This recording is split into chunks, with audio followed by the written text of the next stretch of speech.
So how do you decide whether to buy a new car? And on top of that, you have to decide whether to buy a glamour car or a cheap car, right? Yep. What goes through your mind? You're thinking about how your family will react, whether their children will be proud of their parents. I don't know. What the neighbors will think. Yep. You can't deny that.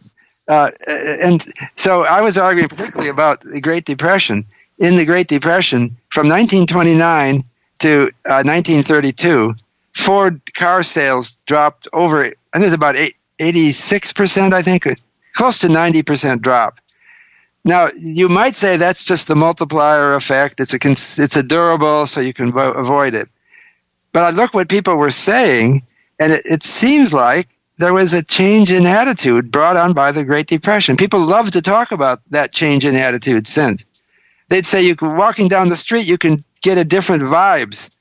They didn't say vibes, something like that. That the women's skirt lengths went down. This is a famous story. I know it sounds crazy, but the Roaring '20s were short skirts and women drinking and frolicking. And in the '30s, they started going back to church. Yeah. That That was their story about their time. We're a more sober time. And some people said, people are just nicer now.